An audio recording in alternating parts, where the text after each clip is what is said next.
can't hear it either. Oh. I think We can see it.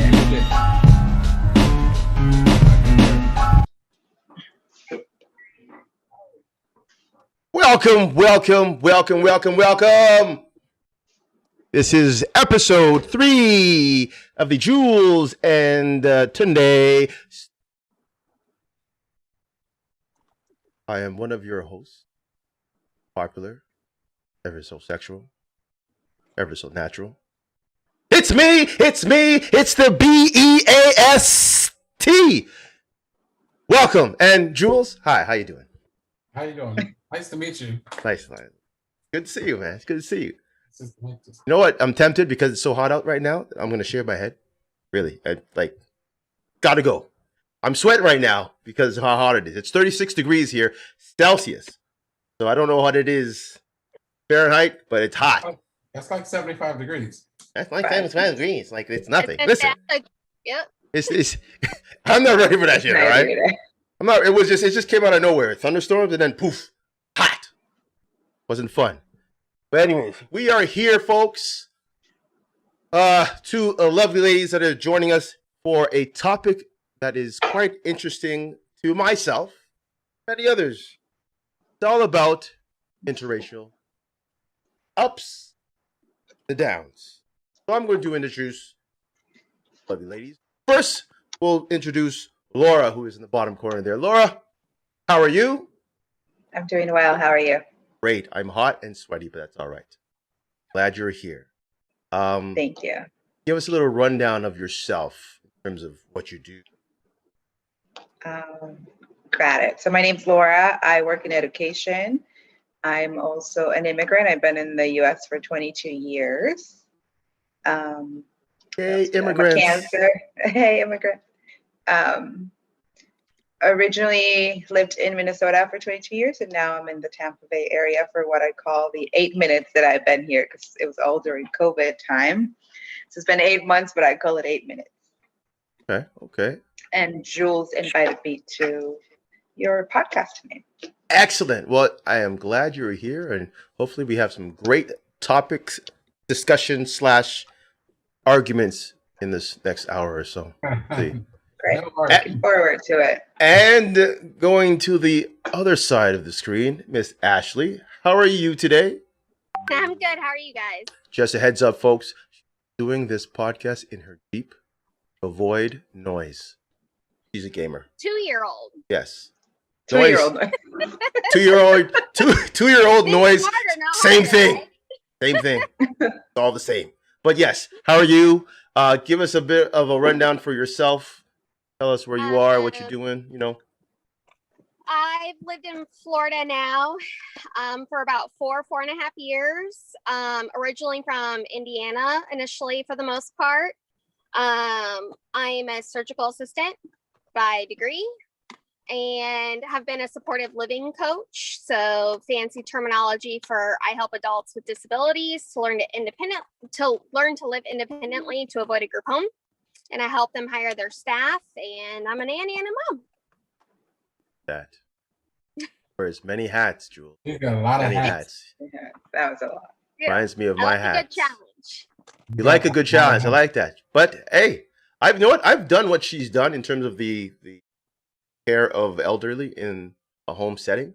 It is not the easiest thing. Not just elderly. I do anybody 19 and up.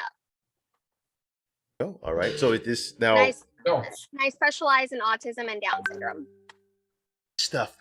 That's very rewarding stuff. All right. Yes, it is. And it's Hard work. it's very Amazing. scary stuff too. Now, I mean, I don't mean to kind of go off on a tangent, but do any of the clients that you have any type of brain injuries? Yes, a TBI. Have any type of reactions? Mhm. Anything? They could be violent. They could be very. Absolutely. okay. Especially even without a brain injury. You know, my clients that are on the spectrum, not all of them are high functioning.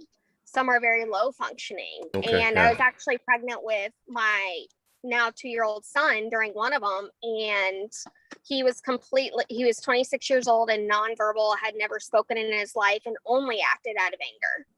So Yeah. yes, you I've got to seen that. learn to listen outside of words For sure. to For sure. anybody. For sure. Miss Laura, now that you, I know you're a teacher, I guess by trait. How has COVID affected you here? Well, I'm not a teacher. I work from the administration side, but I am in a building every day with kids.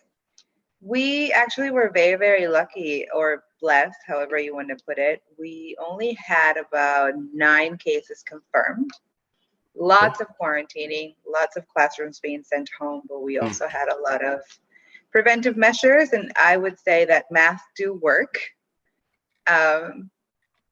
We implemented a lot of things such as socially distancing the kids not traveling from classroom to classroom, specials such as art and music. The teachers traveled to the classroom. We had a lot of records of where people went and came from throughout the day when they visit classrooms. And so, yeah, we managed and we did really, really well. We had an amazing cleaning crew that disinfected day in and day out, and no losses in our little school community. So that in itself was amazing.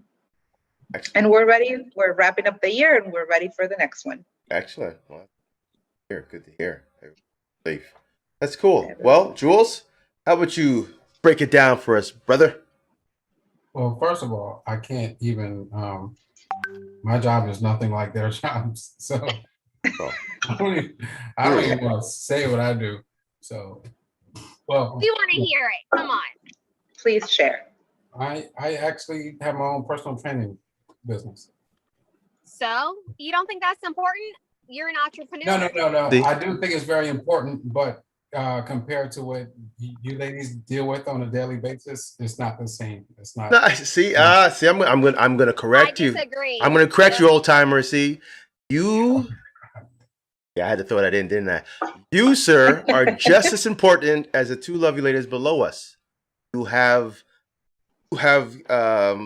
made connections with people to help them with their physical health, mental health, their emotional health. There's a lot of things that come out of being a coach, fitness trainer, or so forth. Anything out of that. It's bigger than you think. Yes, you train psychological health. Exactly. Psychological health. There you go. There's more to just the meal plans, workout routines, the accountability. It all bundles up to a nice package. So you, sir, sell a nice package. Absolutely. But the reason why I say that is because they have the opportunity to shape our youth, and that's why I think it's more important for what they do. I deal with adults, so true. And I will say this, that being in that type of industry, I was working with kids for many years before until I went into working with adults in the correction facility. And yes, them getting their hands on the kids first and teaching them what is right from what is wrong, how to do things. Yeah, it's very tough, especially when they're coming in from other cultures, other upbringings, other backgrounds. It is a very, very hard thing to mold, to have a very receptive young person going through the right path. So yeah, kudos to both you ladies on the work that you guys do. All right. Thank you. But now we're talking about jungle fever. Oh, whoa. Yeah, you know it. You didn't come on here enough. Now come on now, Laura. You have the jungle fever. Come on now. Hold on. I'm asking the questions today, folks. I'm asking the questions today. Hold on. Doctor, I have to say something. I have to say that when we do our podcast, like, nothing is scripted. So I have no idea what Laura's thought process is. I have no idea what Ashley's thought process is. I know what my thought process is. So I have no clue. But I did promise to have a mature conversation. So if people don't agree with something that someone else says, it's fine. It's fine to. Oh yeah, that's right. So I just want to put that out there because I have no idea what anyone And the thing is, you're right. I mean, we're all adults here. We should handle the situation at hand as adults. But I'm still gonna have some fun with it. Well, you Come on do now. too. I will do me. So I'm going back to Laura. Laura, I'm looking at you. I'm looking back down right there. With the jungle fever. Miss Laura, do you have some of that jungle fever? I mean, I've had in the past. I don't know if at this moment I have one. It doesn't mean you have to have it now, but you've dabbled. You've dabbled with a few of those. Moment on June 4th at 7:23. I don't know if that's the case, but right. And what and describe what do you mean by jungle fever? Because we might all have different ideas of what that is. So let's fine. Let me just clarify. You have dated outside of your race? I have. Okay. And how was that experience? In some ways, it's been very, very positive, and in others, it has been challenging. I think everybody has a different perspective on the matter. I would actually start by saying that I want to name my intent. Like, my intent for being here today is just to share and learn from one another and hear people's perspectives as well as share mine and my own experiences. But it's really not to bash or disagree or any of that. So I think naming our intents is always a good way to start. But yeah, that's 100% important. Yeah, we're not here to judge and pick apart your decision. That's not us. We are all adults. Like I said, we might not agree to some of the things you've done in the past with people, whatever. But that's your thing. That's absolutely. That's understandable. Ms. Ashley, you are muted right now, so we wouldn't be able to hear you if you try to speak. But I'm going to ask you. There you go. I know you can hear us. Yes. So I'm asking you now. Have you had any interracial? You mean jungle fever, right? I wasn't going to go there, but what do you call it? Someone said. Someone said I had to be professional about it, but yes. Did you have the fever? I have dated a few ethnicities, and I totally agree with what she had said, that I definitely am only here to share my perspective, my insight, my stories. I feel like I could bring a different dynamic to the awareness of the situation. I'm definitely very open, blunt, and honest. So anything that gets asked to me, I'll be 100%. So don't take anything offensively to anybody, I guess I should say. But yeah, a few ethnicities, and a very got raised in a very closed Catholic Italian household. So I tested a lot of boundaries just in my own home. That's so. All right. Now, and Jules, you're there just all quiet. When was your last appointment to the doctor for your fever? Come on now. I date all races. I literally date all races. But was that the last appointment? You're not gonna do that. So I got him. I got him. I just have a theory. And my theory is what people do in their bedroom is their business. That's just my. Why does it have to be a bedroom? I'm sorry. Why does it have to be a bedroom? Season one right now. I mean, or preach, girl, preach. I'm just gonna put the headphones down. Let her preach. Preach, go on, girl. Or their Jeep. So the reason why this Jeep is the best home if I ever had to live in something. To live in it. I mean, but to, we'll get there. But okay. That's another topic. Yeah, okay. So I grew up in a household where my dad married a Caucasian woman when I was 4. So it was in the 70s. It was a lot different than it is now. I think just talking to my dad, I think it was like a lot of heat. It was a lot of heat back then. And then growing up, I have I have a white brother, I have a white sister, I have a biracial sister, and they took a lot of heat back then, and that was 60s, I'm sorry, 70s, 80s, into the 90s. It kind of got like, I don't know whether it was like the thing, I don't know, like, I don't know how to say it, but uh, moving to Florida was it was different because me being from the Northeast, driving down 75 and Route 4, Tunde, you don't know this. So driving down I-75 and Route 4, there's this huge Confederate flag. Like, I want to say like the size of a car dealership flag. So I literally was like, where the fuck am I moving to? Like, what the fuck? I had no clue what was going on. So, like I said, my last two actual girlfriends, and I've only had three in my life anyway, were both Caucasian.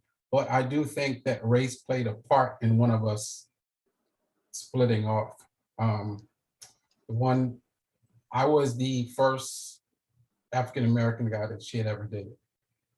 She's from Indiana, and Terre Haute, Indiana, which I had never heard of before.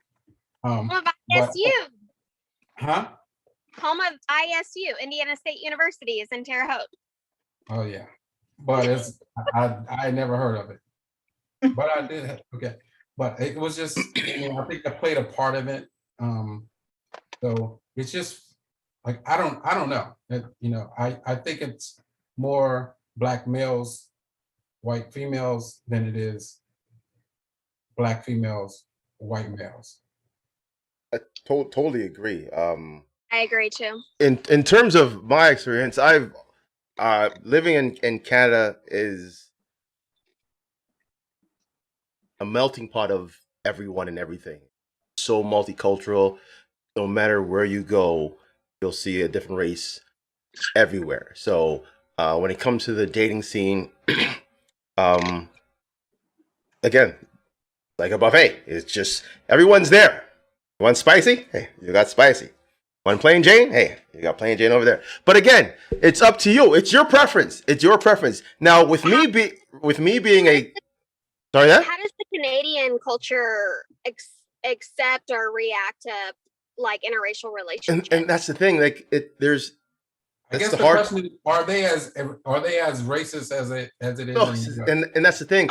Canada doesn't have a culture, but Canada doesn't really have a culture. Where I was raised in Toronto, we're so multicultural. Like there's more of an urban lifestyle in Toronto than there is, say for instance, in where I am now. So what I grew up with, the mix of everything. Saw people interacting more often with different races. Mixing in terms of dating, that came later on, maybe in the 90s or so. I didn't see much 80s. Again, I was a young kid, but I didn't see anybody really date another race. Me coming from an African background, strict household was hey, I'm here, you work, find a nice African woman, go out and have kids and have family. I broke the mold right after that. I'm like, no, there's just so much out there. And then again, it's funny because parents, relatives, and friends were trying. They kept on trying for me to have someone of my own culture. Anyone from if you had uncles, aunts, you had cousins, you had friends, parents' friends telling you, "Hey, date this, date this, date this." They wanted it. They wanted it as bad as they could. But again, it wasn't my mindset. I was a more open book, and it did cause some clashes. Definitely, a lot of people weren't allowed house. Well, I didn't really tell anybody who I was dating because I felt it clashed in my household. They would think that person was a distraction rather than someone that would benefit me because of their background.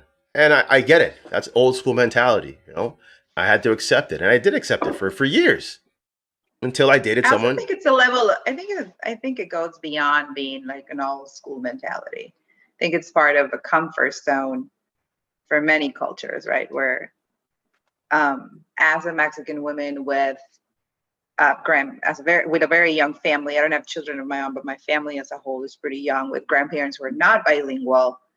It was always something difficult for them.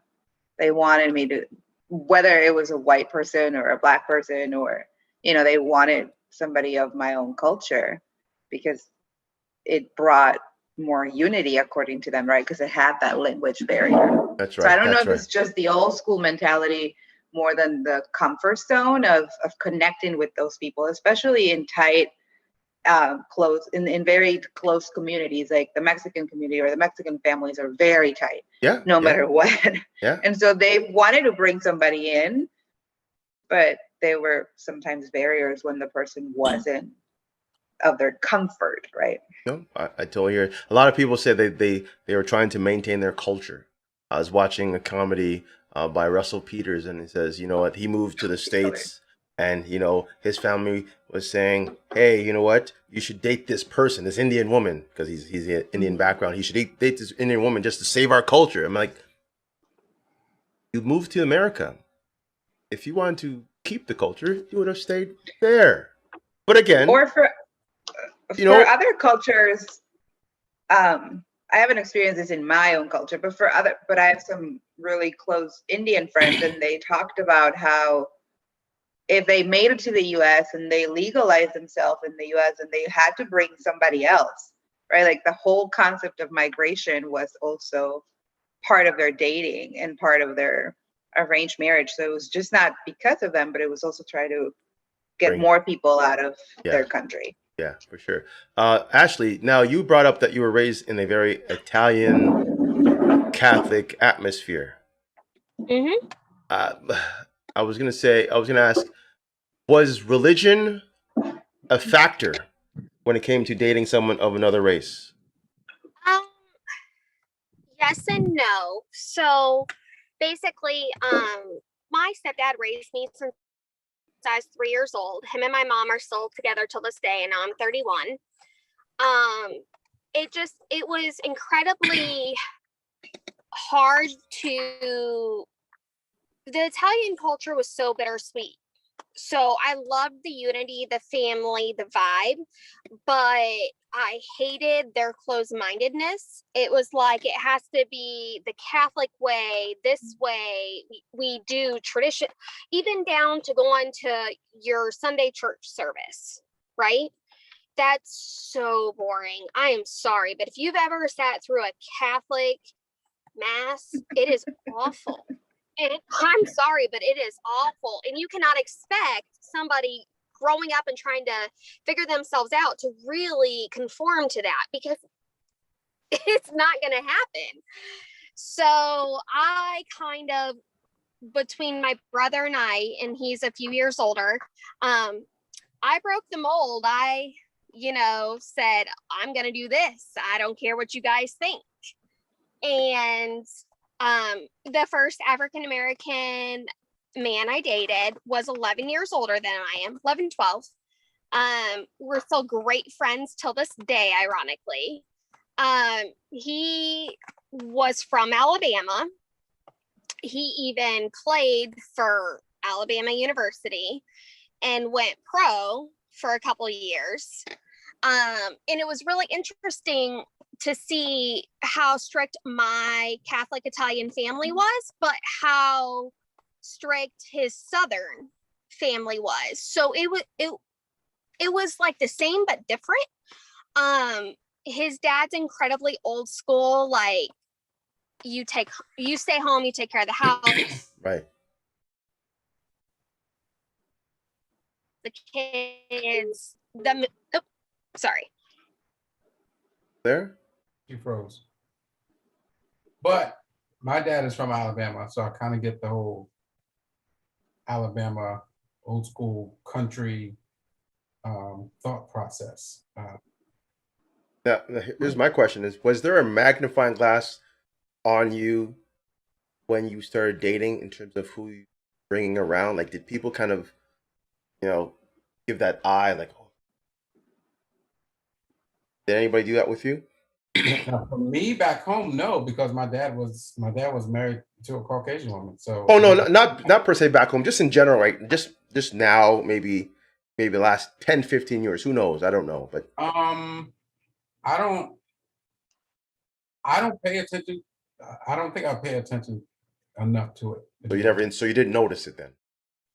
No, but I always, just being in Florida, for some reason I always think racism is in the back of my mind, no matter what. So when it's I don't know, it's when I think of racism, I think of the South. So Absolutely. if I'm dating someone that's from here, or like, I don't even know how to take it. Like, I don't know whether it's so for Ashley, like I was gonna ask Ashley whether it was like when she dated the guy from Alabama, was it attraction or was it like to get back at your parents? Because like I don't know. Like I don't That's know. a great question. So, to be honest, nobody in my family had ever dated a Black man or woman, for that matter. Like second, third cousin had, but nobody in my immediate family or even my parents' immediate family. I never even knew that they had this perception on interracial couples until I did it. I had no idea. They hit it very well. I'm not sure. They never were mean to me about it, but they definitely weren't supportive and found every reason they possibly could to make him look bad to me, to make me want to leave. And then Did as that make it stronger? Well, and we dated for 3.5 years on and off, and we're still fantastic friends. Did you ever? And it. Go ahead, Ashley. I'll ask you in a minute. No, go ahead. Did you ever feel like you spend a lot of time defending a relationship instead of having one? All the time. That was my experience a lot, and all the time. And then it sucked because once I spoke to my boyfriend at the time, he's like, why are you so upset? I don't get it. I this, I that. And I'm somebody, I fight my battles alone if I can. So it just built up and it was super hard for me. And once my friends even started finding out I was dating, and he's very dark skinned, African-American, might I add. The very first one I ever dated from Alabama. And I used to get so much shit. And people would be like, girls like you don't belong with guys like him. What does that mean? So I started asking these friends of mine, right? And they were like, you're cheer captain, you're blonde haired, green eyed, you're Miss Popular, you're this, you're that, you're educated, you're whatever. And change his skin color. Would you still be asking me the same thing and saying those same things are my positives? No, you wouldn't be. It's a stigma, and America needs to stop, because to be honest, as cliche as it sounds, a saying I've always loved since I was a little girl is, if everybody married outside of their race, there would be no more racism. Just experience it, enjoy it, embrace it. We don't have to fight with one another. Let's just learn and love and be loved. I'm sorry. So there may not be racism, but there's still going to be bigotry in some way, shape, or form. People that don't support you will never support you. So it doesn't matter who you're dating, you're going to find something. I disagree there. I disagree that times have been changing. However, I mean, as much as I say this now, and I go through what we've gone through in the last 2 years about all the so forth, it's almost like it's a big circle. It goes away and it comes back. And it goes away. Yeah, it's just a cycle. It's a cycle, and it continues cycling, and it's kind of troublesome that we have this break in the action, and everybody's happy and healthy and enjoying life, and then something or someone says something, and we're back to square one again. It's almost like we forgot what we're doing. I'm talking about happened in 2012 or 2011, 2012, that Okay. December to January. And That long ago. that's think about it. 2012, 2011, almost 10 years ago. Yeah. Exactly. And look where we still And look are. where we are. And look where we are. We're still doing the same thing, talking about the same thing. We shouldn't be talking about this. This shouldn't be a topic for us to talk about. This should be just common conversation, and it should be basic. It didn't have to be pointed out, although sometimes it has to be, because a lot of people still don't accept the fact that there are interracial. And again, it's not just between Caucasian and African American. You have East Indian, you have the Asian, you have the Southern Americans. There's so many different people out there. It's black and white and Spanish and white. I can't stand the Spanish term. I just can't. It just like I struggle with the Spanish term. The Spanish ethnicity. So like I've dated somebody who's full-blooded Ecuadorian. I've dated somebody who's full-blooded Puerto Rican. Okay. Right. So they're two different. But they're still Spanish. No. I'm not saying they're not. Like if you call somebody Spanish, first of all, Spanish is a language.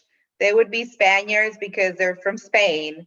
So there's I never really had to deal with that terminology or that term until I moved to Florida, where like there's this whole thing. I understand it better now of why, because they're trying to. A lot of it is to not try to discriminate, but like they're not Spanish. Well, like, the two people that I was in a serious relationship with, they considered themselves of Spanish descent. So what just to be corrected, what would we need to call here's a gentleman here? Obviously, eventually they're going to be Ecuadorian or Puerto Rican or Mexican or these things. Right. But I personally got taught, and this could be off base. I'm just saying I got taught is all these are a form of being Spanish. And I get what she's saying. Spanish.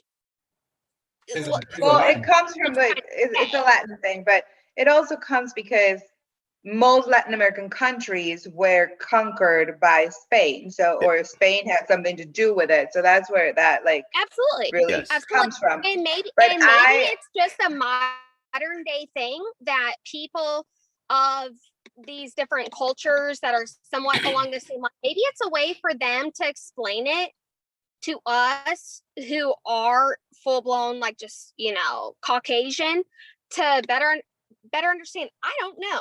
I'm just going based on what let me say that, because some of them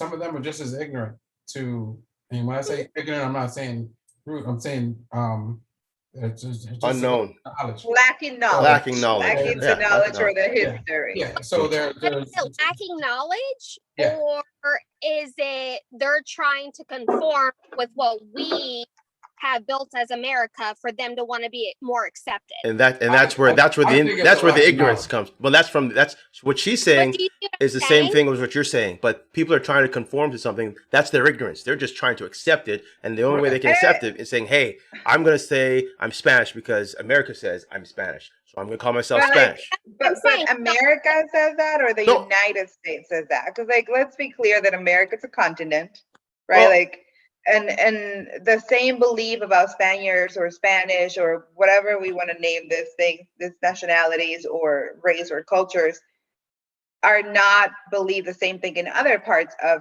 the American continent, right? I think I would prefer to keep it very to the United States, because that's where we live and that's where we've experienced the situations, right? Correct. So that makes sense. Yes, I'm agreeing. Yeah, for sure, I agree there. But again, if you go to Africa, well, in my home country, Nigeria, they'll tell the person that they see, they won't even know to call them Latin American. They'll just correct. Yeah, it's hard. It's very hard. So when someone says the term incorrectly, I don't fault them because they might not know better, right? It's just it's up to us to educate and inform. Hey, I'm not an African. African is the continent. I may be African, but I am Nigerian. I am specific, right? So you have to, and a lot of people want to learn. A lot of people don't, and they don't care, and they're stuck in the way. So just move on. Just don't bother with them. Just okay. If that's what you accepted, I'm not going to waste time with that. I know who I am. I know what I am, and this is who I am. And you just go on with that. So yeah, if people want to learn, it hurts my heart a little bit that these people who are so proud of their culture that I have dated, you know, kind of chalked it up like that. But like both of you guys said, you know, there are different forms, and they're not, even though they know it, and they're like, hey, well, I'm Ecuadorian. Hey, I'm Puerto Rican. Hey, I'm Mexican. Hey, I'm whatever. Right? I feel like America has normalized the phrase Spanish. I think that's normalized more in the South. Like I don't see that in the North or in the Midwest where I lived before. But like, I mean, if somebody was to ask me, Indiana, and I still seen it. Still and seen that, yeah. I grew up there for 16 years of my life, and I still seen it. Yeah, that's not something I've experienced before. I also would like to, for the purpose of the conversation, like identify what I would probably what I identify with. So my nationality by birth is Mexican, and my parents grew up in Mexico, so there's that. But if I have to name like a race, I would say I'm mestiza, which is the mixture of an indigenous woman or of indigenous man and woman, right? Like the mixture of indigenous and Spaniard, which I don't think people get into that detail, right? But I've done my research. That's so deep. I like that because you have to look at it like this. If you call a Mexican or Puerto Rican, they're going to be pissed off. If you call a Dominican or Puerto Rican, they're going to be pissed off. I think that's how America came with Spanish. Oh yeah, they just simplify it. It's you know, and instead of figuring out what it is, you just simplify it. So absolutely. Slap a label out it and just but I do think because of their skin color, I think I think the colorism. I think they can play both sides of the fence. Real. Like they can play both sides of the fence and be fine. And yeah, let's touch it into that, like going in depth about not just the racism but the colorism of color matters. Yeah. Your skin like the shade matters. So unfortunately it does, but like yeah. All right, so let me ask you a question. But it's reality. All right, let me ask you a question because I don't know the answer to this question. If I'm a Black man and I was born in Mexico, does that make me Mexican? Yes. Absolutely. By nationality, it does. And 100%. Then what you identify yourself with, and actually currently in Mexico and currently in the last probably 5 years or so, there's been a huge movement to recognize Afro-Mexicans. And because there's been a denial about who they are. And I don't know if anybody has seen the show or it's a PBS documentary, Black in Latin America. I've not seen it. Where is it? If you haven't, go look it up. It's on PBS. So you can just go to the PBS website. It's with Dr. Hayes. And a lot of it talks about like the Black grandma in the closet in Latin America, like through revolution times, through wars, like all of this. Africans a lot of Africans were brought to Mexico, especially the Yucatan Peninsula, like anywhere near the water, right? And so there is a lot of mixture. And just recently, and I don't want to give you a wrong year, but that's been recognized as a race. Like I'm Afro-Mexican or I'm Afro-Latina. And that's where Mexico has done better than we have. Well, yeah. People fought for it, right? Like it wasn't a flip of the coin. Hey, you know what? Let's go with that. No, it takes years and years and years, and even to this day, some people, they've still upstaged where we are as America. We are being followed. Yeah, but you have to understand that they're not the melting pot as The America is United also. States is, yeah. So shout out to all my Mexican people, because I lived in, because I actually and I said it because I lived there like off and on for 5 years. So when I was there, like I got treated like gold, and it was Black gold. But here's the thing. So I actually asked my boy. I'm like, so like, what's the deal? Like, why do they like treat me different? And guys like, well, in the mountains of Acapulco, there's bigger, darker Mexicans that look like you. So that's actually how I got the nickname Primo, was from the people in Acapulco. Like they were the one that gave me that nickname. And there's history of why in Mexico, well, I'm going to speak for what I know, which is Mexico, that there are different, like, so in the central part of Mexico, in the Caribbean part, like there are all this, well, they were Africans brought in. So then there's people who look like of African descent. And then when you look at the northern part of Mexico, you have more of your Spaniards and your European, right? Like somehow the north is always where people escape. So like, yeah, like for example, my grandfather on my mom's side, he could have been like a light-skinned black man. I remember when I was dating a black man, and his mom was like, well, your grandfather looks like my granddaddy. And I'm like, exactly. You're right. Like there's the whole melting pot of that. And all right, so hold on. So let me ask you a question, because this is going to go to both you ladies. So have you lost? No. All right, I'm going to rephrase that.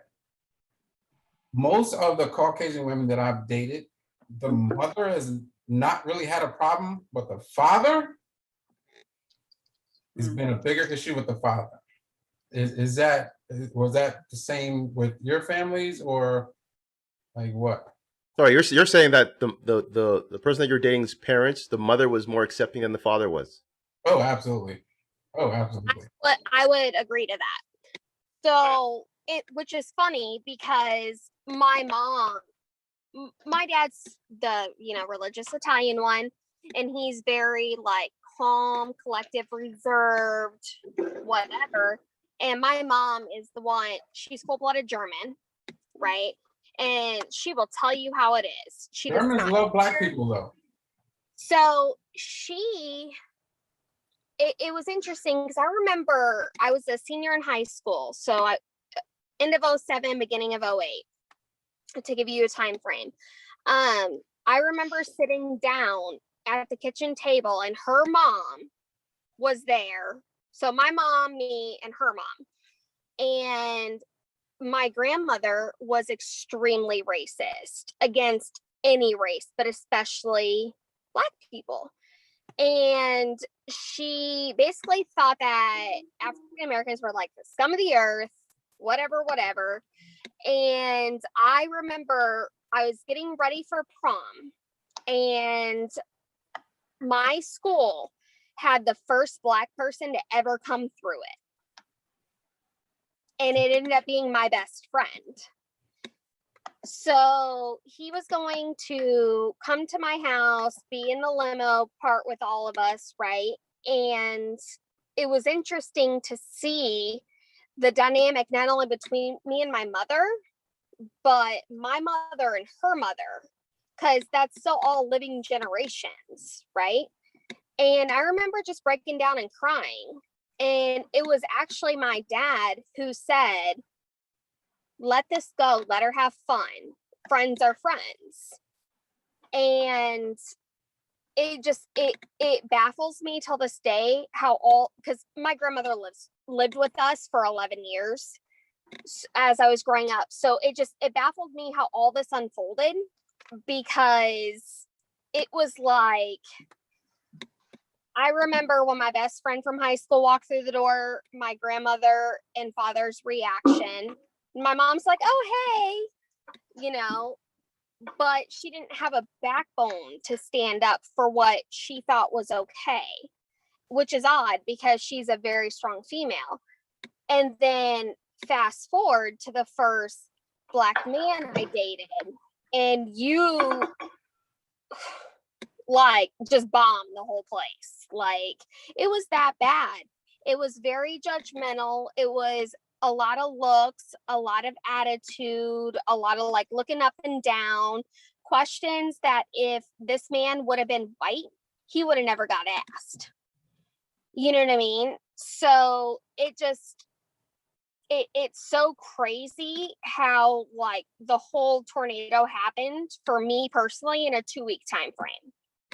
So, all right, so let me ask you a question. So how, like, it's probably different for you, Laura, but how do you think that the majority of African American females view interracial relationships? Oh, That's a good question, Jules. I got a great question or answer for that. Go for these questions. Laura, go ahead. I want to hear this answer. Well, they don't really enjoy it. I always thought that, from my perspective, I always thought that I was kind of safe and in the middle because, I mean, I'm not a white woman, so it would be less of a struggle. But no, it was not. It was rough, and they, in my experience, the women that were around me when I was dating this Black man, they were mean, they were hurtful, and it was hard because it was in a church, like it was a community where we're supposed to promote love and God and unity and so on and so forth. And his sister was one of the ones that I think never really said anything, but you could just feel that energy. And in retrospect, now that I'm an adult, because I was very young at the time, and I've dated other Black men in throughout the years, but I was older. I knew I had more of a sense of self. I was able to deal with what came my way. I've also had, at that point, in retrospect, like I had educated myself about race and diversity and inclusion and so on and so forth, right? But Black women don't really enjoy that, and they have a hard time with it. And now that I've expanded my knowledge, I really understand the why and how it feels like a threat, especially for Black African Americans who historical have been pulled apart and taken apart over and over and over and over again. And so when there comes another person, it also, that does not belong to the community, it also gets looked that way. It's like one more time we're being split or taken apart or disrespected, right? I think the attitude or the reactions they had against you was mostly because of fear of losing men to other races, or was it just, I think something that's else? what it was. Yeah, fear. I think it was fear. I think this was a tight community and a pastor's child, so it looked like I was taking one of the best options that they had for dating, and so That's okay, exactly what happened. That's exactly what happened to which me. in reality, this man had gone, and we were very, very young. I mean, we were in our teen year, like 18, 19, I can't remember, but like till this day, he and I we're not super close friends, but we keep it very civil. We're when we see each other or when we run into each other. And this man had gone to my mother and said, "Could I ask your daughter for her number? I would like to get to know her." I had no part in anything that went on until obviously I agreed to date him. But like, so he was the one that pursued you. Correct. Like I had not even noticed him. Like for a long time, I've not even noticed him. Okay, let me dive in a bit on this topic here. So, seeing that back then you weren't really noticing, or you weren't really looking for someone of that, I guess, race. I wasn't really looking at all. Like I didn't really date until I was in my late teens. Okay. And I was always like busy with activities and In my household, I was not allowed to have a boyfriend until I was 18 and out of high school, which in a lot of ways it prevented me from a lot of heartache. And were you surprised that he chose you instead of someone else that was, of his own culture or own race? I think we had things in common at the time, right? Like we had, I think our core values, even though we were from very different cultures and upbringings, were very similar. And so it brought us together. Like once we got to know each other, it brought us together. What do you think brought, before, obviously that would have taken conversation, what do you think brought him to you to begin with? I was actually gonna pick on that as well. I was gonna see if and again, I'm not trying to paint the picture of physical as the only thing that people notice, but could that be a factor of why a lot of men go that route with different races because of their way they look these days? I think in my particular case, I think and obviously we would have to ask him. I can't answer this question for him. I consider myself an attractive woman, but I think what attracted to him was my experiences. Like obviously like he saw me and he liked it and then he wanted to get to know me, but the community that he's seen for him to approach you, like physically, like anything, just what do you think made him want to approach you? Well, I think it was just physical attraction at first. And then I think I was different than the women or the girls or the young women that were around him. I had been exposed to more. I spoke different languages. Even though I had a very sheltered, quote unquote, life by my family. Like I was a good girl, like a sheltered good girl. Yet I had seen a lot. Like I had traveled, I had different topics of conversation. He is a musician, so he was very creative. In comparison to the options that he had in his small at that time, obviously he was really young too.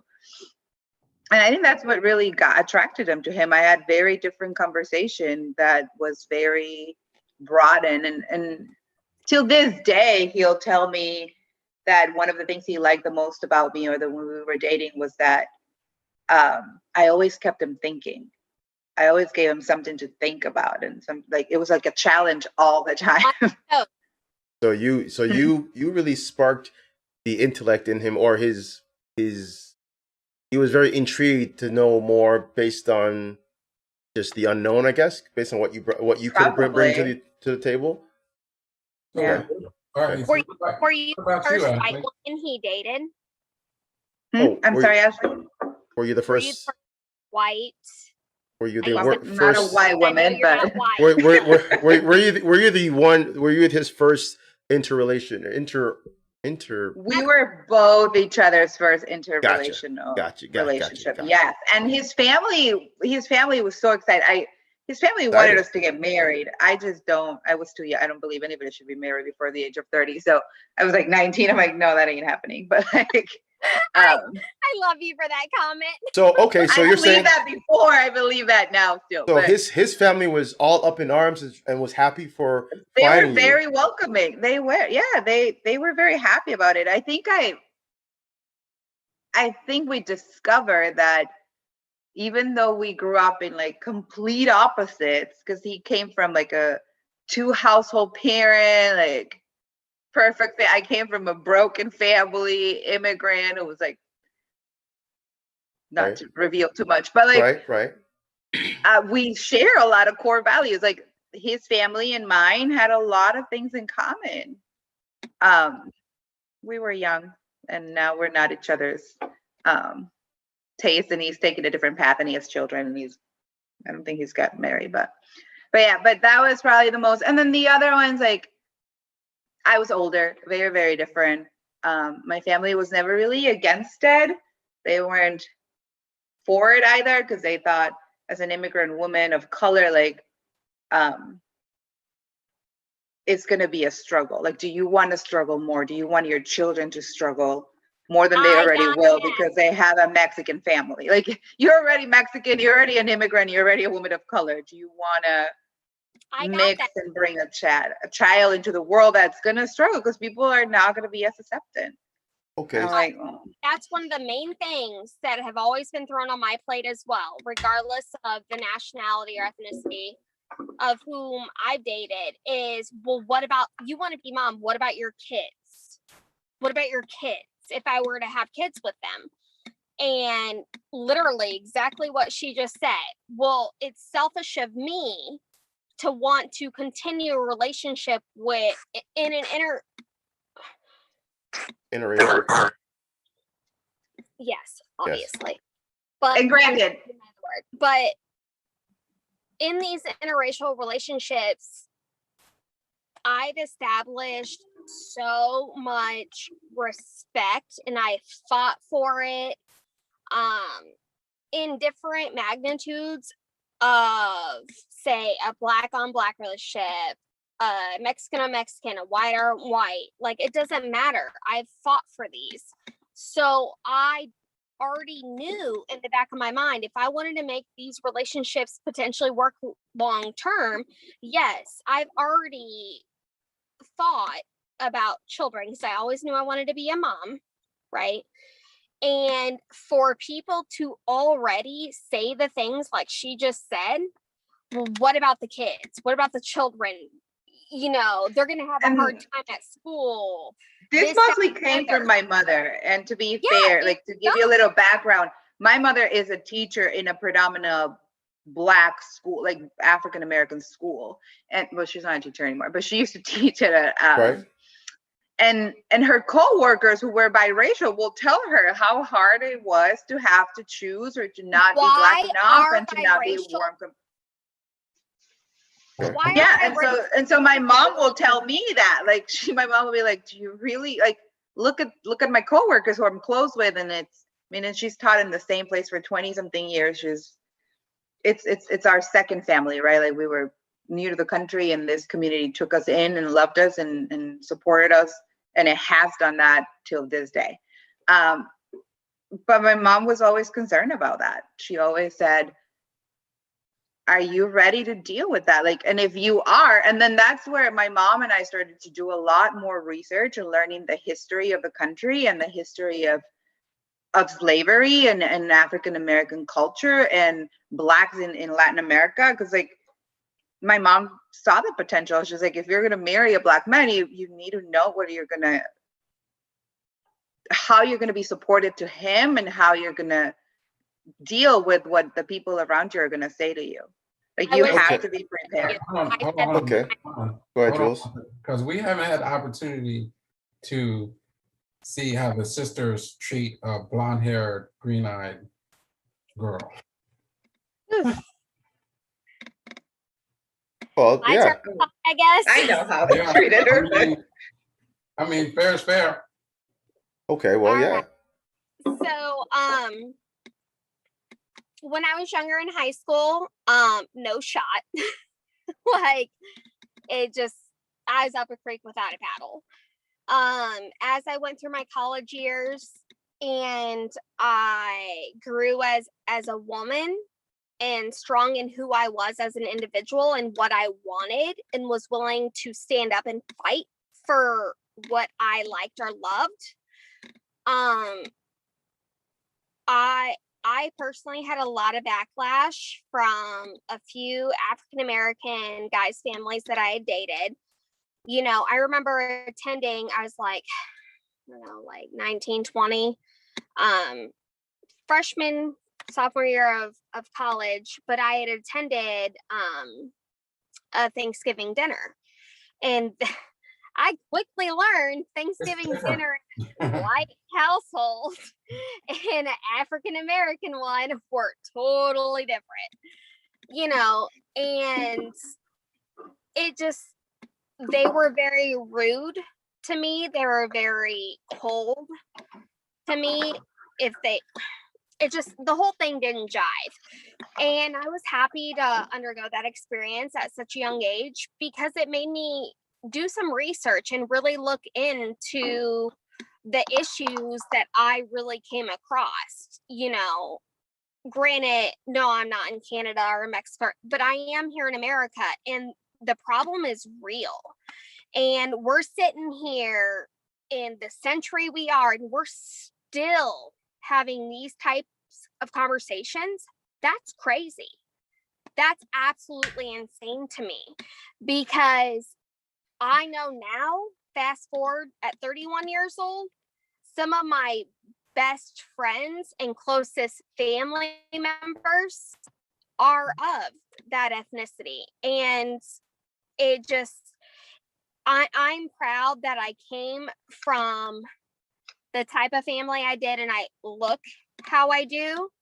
And I never backed down. And to give you one example, even just as one of my great friends here, you know, he was in my Mazda 3 with me in November. We were traveling north to Indiana for Thanksgiving, just me and him, you know, cruised the whole way there, dropped me off in Indiana to my family. He drove to the East Coast of Connecticut, spent it with his, came back and got me, and we came back down to Florida.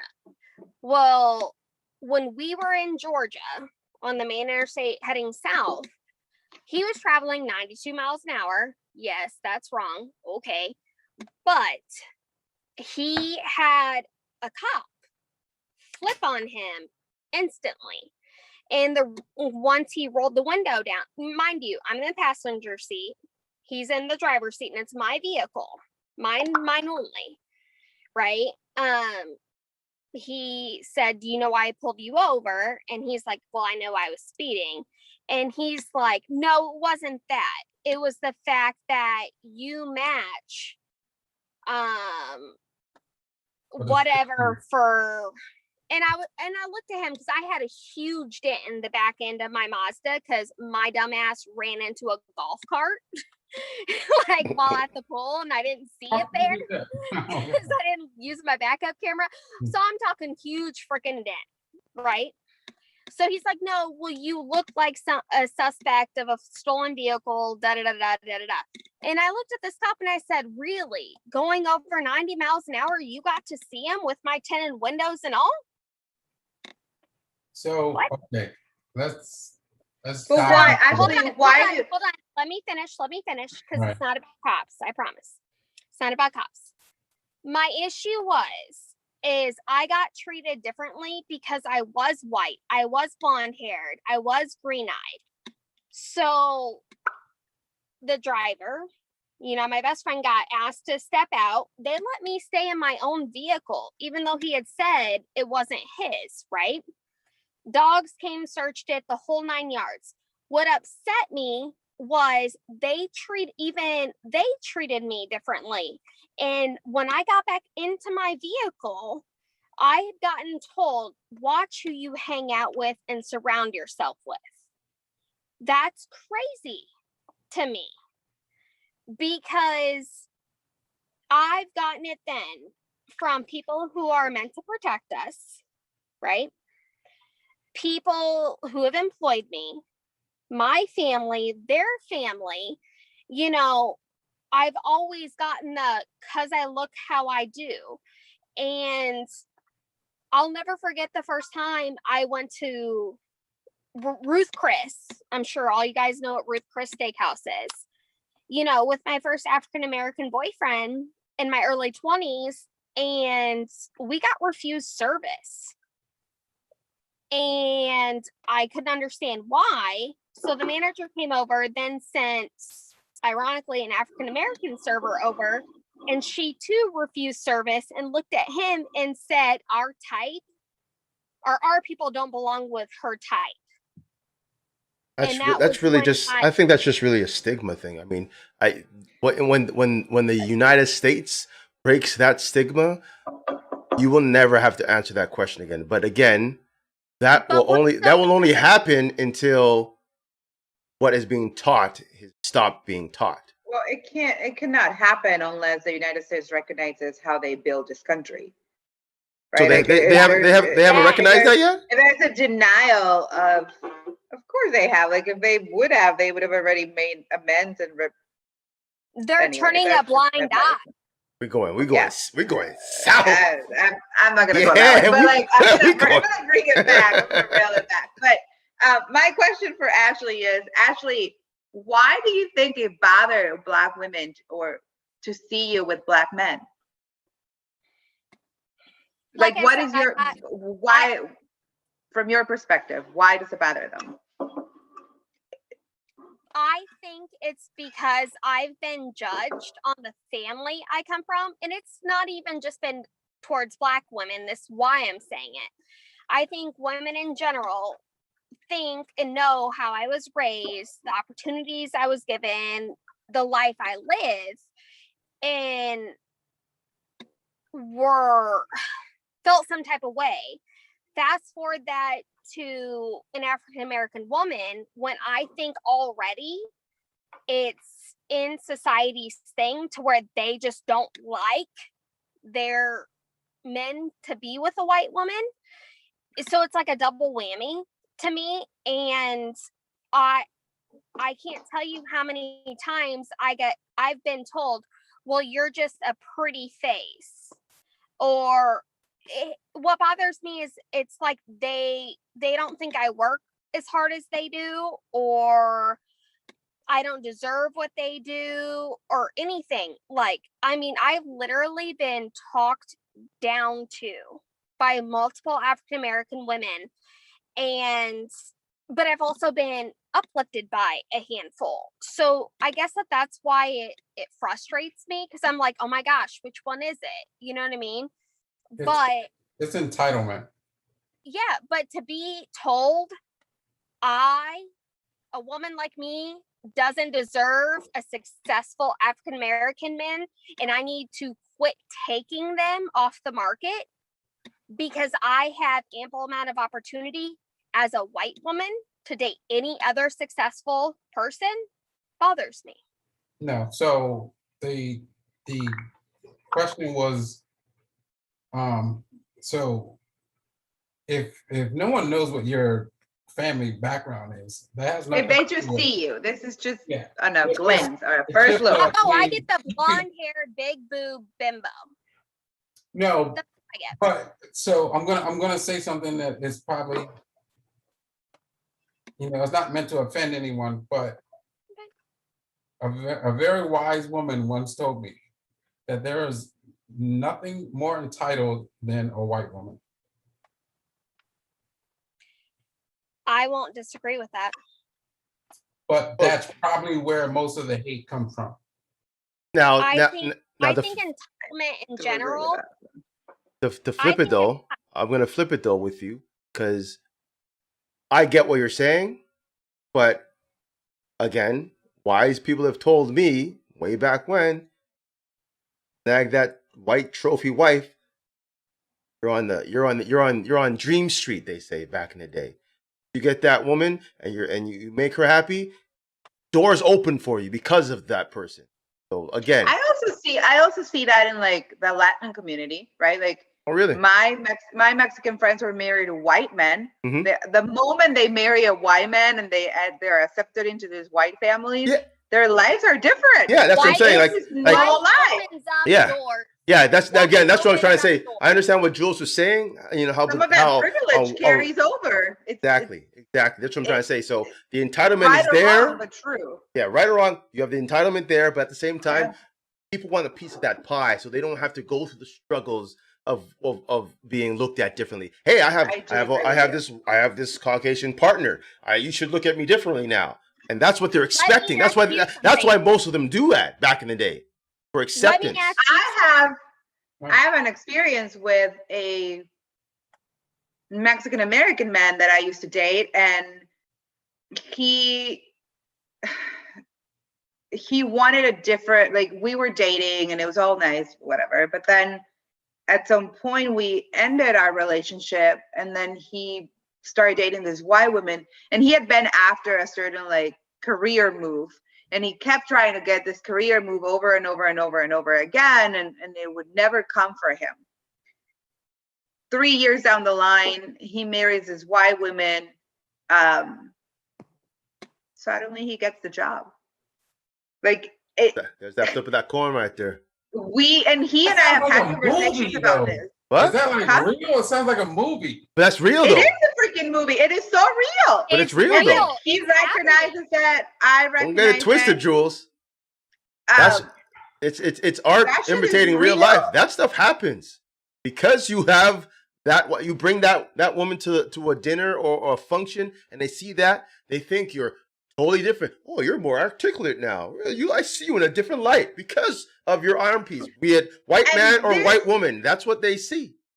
This woman was after him even when we were dating, because I remember he worked with her and they worked together, and I came into the picture and we're at this like fancy dinner function, and all this other white women are like looking down on me because now I kind of took him away from her because they were already a thing before me, blah, blah, blah, blah, blah. Bottom line, they end up together. They have beautiful children together. He got the job, the dream job that he wanted, and well, he was not for me. But it's true. It's real. This shit happens. What do you think made him attracted to you? We had a lot in common, and I don't know. I can't answer that question. I don't know what attracts men to me. Like every man might be attracted to something different, you know? Now that's true, but you haven't. You do. That was a cop out. No, yeah, exactly. See, she was copping out real quick because she knows what type of vibe she puts out. Whether it's the body, the hair, the swagger, every woman has their style, just like every man has their style. You know what you bring. You know. Wait, hold on. Will perceive that differently. I tell you what it is. I bet you I know what type of milkshakes you brought to the yard. I bet you I know what you did. No. Come on now. Let's be honest.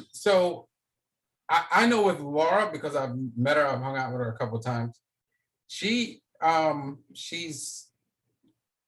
type of woman that most men are looking for. She's supportive, but also strong. So that's hard to find. Like,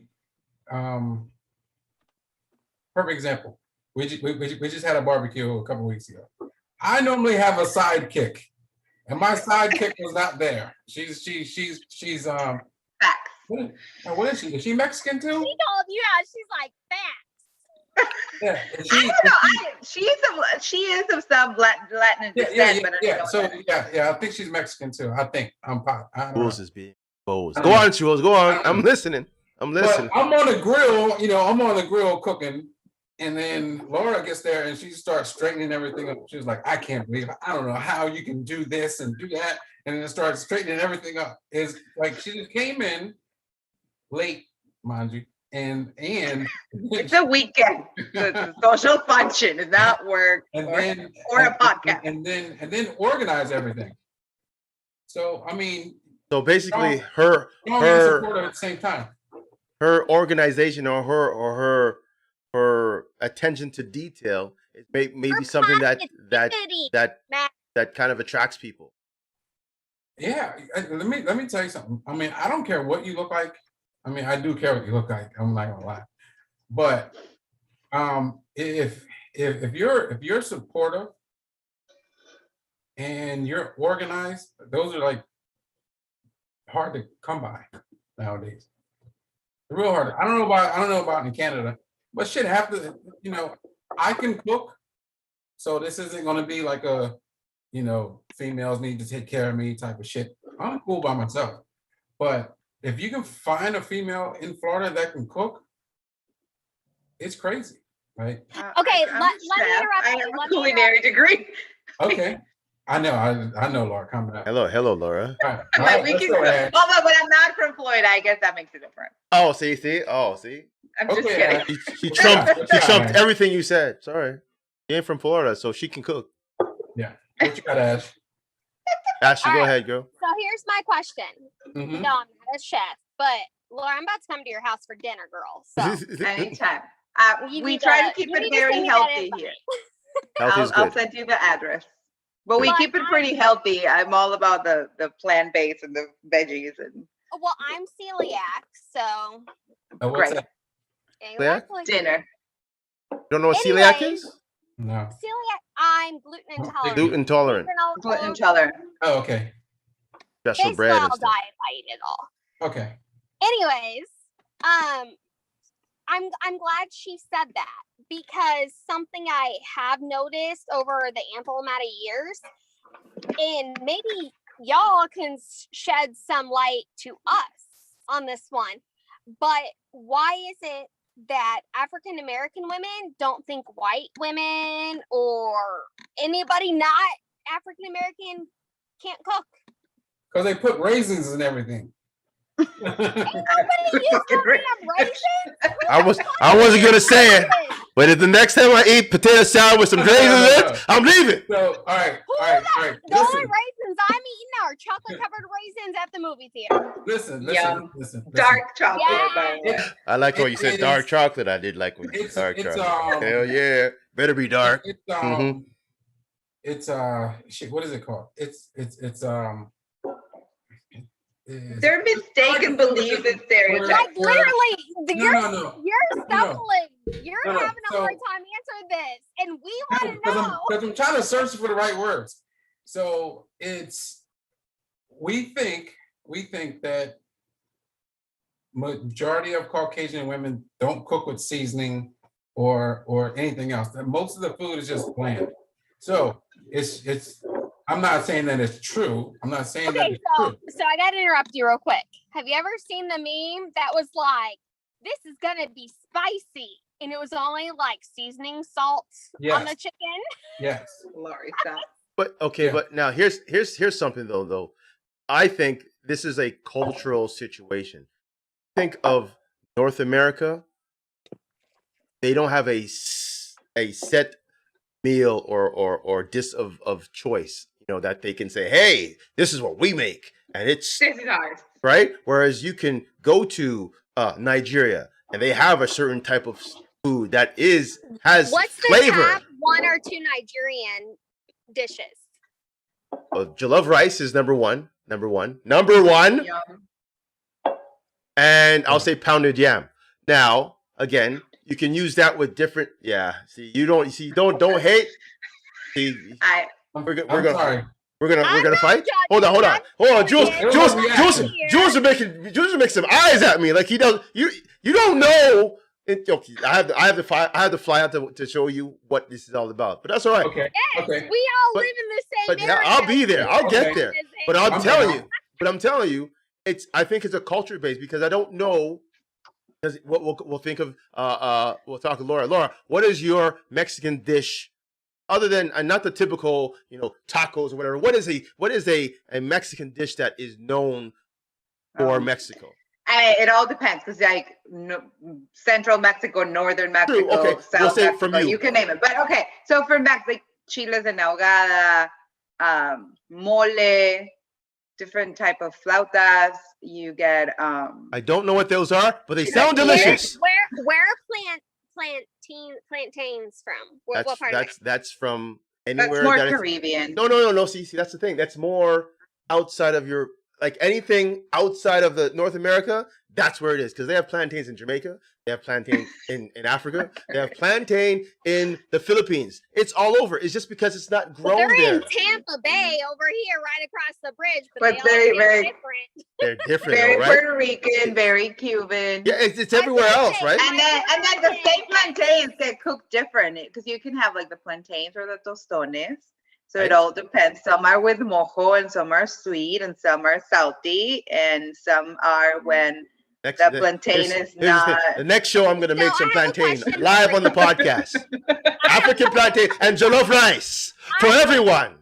Listen, I went to an authentic, it was considered a Mexican food truck, right? Okay. Like, But there's no I had Mexican real kind shit of here. taco. Don't ask me what the hell was in it. I don't know. But I dipped it in like a broth.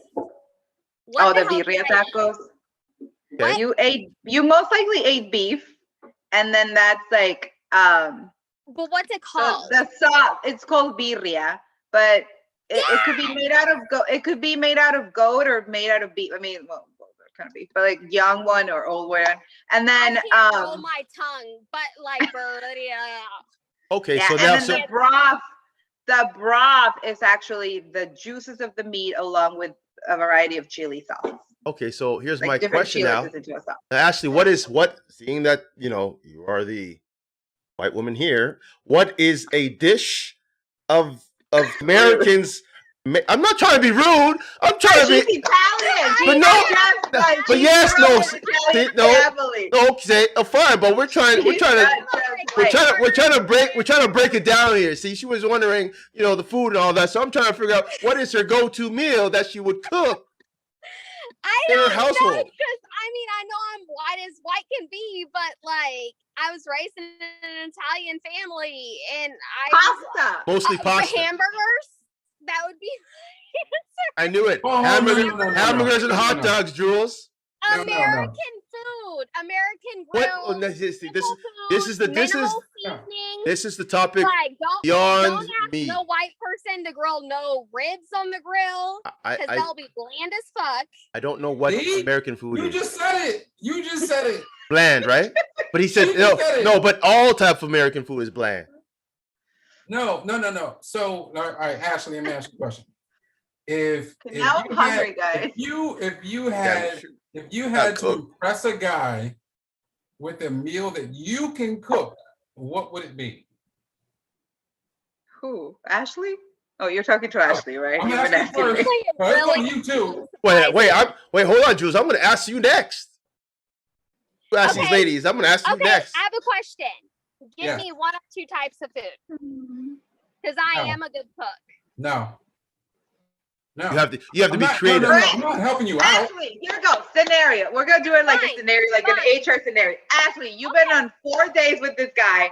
You are ready to bring him home. What are you making him? You know that he is interested. What are you making him? He, mind you, he's gonna spend the night. Like, so you also can't give him food. That's gonna be helpful. That's extra pressure. Yeah, because you also got. It has to be hard. It has to be hearty enough, but light enough for him to spend the night. So what are you making him? Would go with one of my grandpa's recipes. I would go, instead of chicken parm, I'd go eggplant parm. Okay. With an angel hair pasta. Garlic herbs, not by box.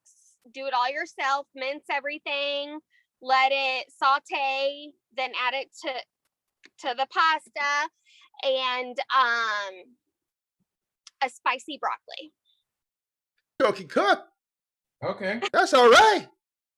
Okay. All right. Laura. Who's next? Laura, you're next. I'm not going to answer that question. Who's next? Oh, wait. Hold on now. You can't ask the question, not answer yourself. Guys, I have a culinary degree. What do you want me to make? Like, I'm going to ask the guy to tell me what he makes. Okay, so since you have a culinary degree, critique what I said. Yeah, so well, tell us. Here. Is that something that sounds scrumptious, or are you saying that sounds scrumptious? Okay. We sure that your guy does want an eggplant parm and not a chicken parm, because here's the thing. It doesn't matter if you like eggplant or not. If you prepare it properly, anybody will eat it. I like that. Okay. All right, so we'll just skip Laura now and talk Jules. Jules. Skip Laura. Yeah, because she didn't. Well, you're the culinary guru. You're not going to tell us what she won't cook, but that's all right. I hate it. I'm just going to cook on a grill. No, see, that's cheating right now. You can cook anything on the grill. No, you can't. Not everybody can cook on the grill. On that note, next barbecue, I'm done with the burgers and the hot dogs. We gotta go Mexican or something. Like, we need some carne asada or some ribs or something. I just did carne asada. That's right. We gotta move on. We gotta elevate our barbecue. Fix those taste buds, Jules. Because Oscar was supposed to bring ribs, and I was gonna cook the ribs, but he never brought. Oh yeah. Oh God. Speaking of Oscar, okay. I can't. No, I don't want to talk about Oscar. Let's move on. Okay. A dry rub. Like baby back or dry one. No. No. No. I'll tell you. He'll have 5 different flavors for you. Yeah. So listen, because she makes fun of me. Tunde. Check this out. I did not make fun of you. Check this out. Okay. Give him the right background, because that ain't true. So listen. I cooked, I think, 4 different flavors of chicken. Or on the grill. So I had them all separate in their own container. Thighs, breast, wings, No, legs. no. Flavors. So I had, And most of them were most of them were are chicken all legs. these flavors. yeah. Most So of I them were had, chicken legs. so I had like a hickory barbecue sauce, a regular barbecue sauce. I had a herb rub, and then I had a lemon pepper rub. So they were all So different. where's the spicy fire? Huh? Where's It didn't the come to spicy this. fire? It didn't come to this barbecue, but it could No. come to the next one. No, So so when you're I've cooking for a never bunch of not been people, able to attend a restaurant and not fulfill their spicy challenge.